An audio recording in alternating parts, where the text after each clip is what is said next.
Dating all the way back to the very first Mortal Kombat, I actually worked in an arcade at the time. I remember coming into work and hearing the sound of people going, oh, ah, you know, making these loud screams and yells and cheers because they were seeing something they had never seen before. Fatalities are awesome in that it's a perfect way to end a match. It's a good way to show that you dominated or you defeated opponent. What makes the Fatalities awesome, I think, is the sense of humor to them.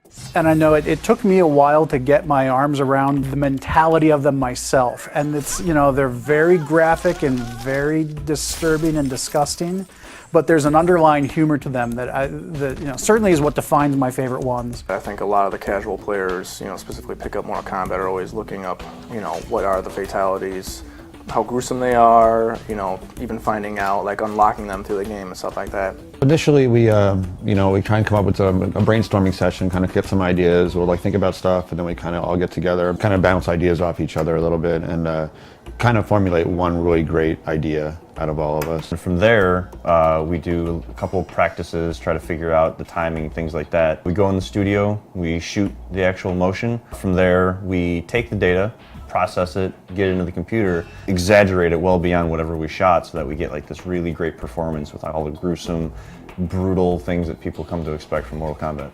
So once all of the action had been defined, we would make sure that blood, any of the magic, any of the other visuals that don't fall under either environments or characters would get put into the cinemas. The most fun I had was actually the one fatality, actually in particular, was the Kung Lao. You know, one of the iconic ones that have been used in a lot of the marketing now. When he lays down his hat and, you know, pulls the unsuspecting victim through it. Carlos is you know, he's a huge character in the studio, and he likes to keep the mood upbeat. The best part that I love about these fatalities is I get to beat up on Rick O'Mara, and he also gets to, you know, perform his fatalities on me. I actually remember when we were shooting the Cabal fatality where the victim falls on the hook swords, and you had Tony supporting Carlos as Carlos is falling over, and it was just hilarious because when you look at the raw data up on the screen, you don't see Tony there, so he fell and it looked so perfect. It was hilarious. Maybe about like the third or fourth take, we start getting into more or less of the vision of the actual fatality, where you're getting into, you know, like, I really need to stab these knives into these guys' clavicle so that way the lightning will strike. You know, when you're doing it the first or second time, you're like, oh, I really don't want to hurt, you know, the other actor. When the other actor gives you the cue, he's like, hey man, just let go and really like hit my clavs. Having somebody able to draw off all that emotional content and trying to get the best performance.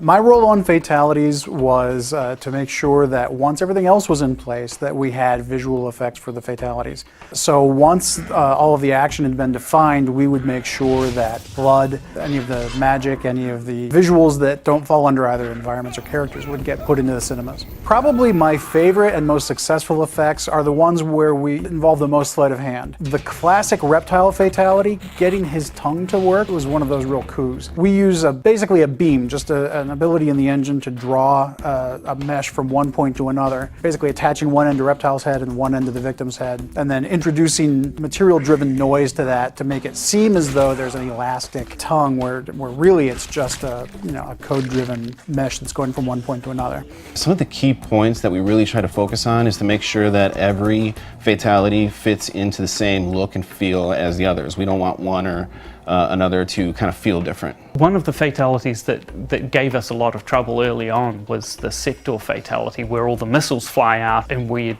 been telling our artists, let's leave it at about 6, and then all these missiles flying around and all these particle effects going off. We were wondering how we were going to pull that one in, but as it turned out, we managed to make it work. Every fatality had its own challenges, ranging from just making the blood look good, and blood from the outset is a tricky thing to get right when we have to do a graphic that will update 60 times a second. The best fatalities are the ones that are nasty. They're like really violent, but at the same time have a comedic tone to it. Those are always the best ones. Most of them actually have a comedic tone to it, and I think that's what makes fatalities popular.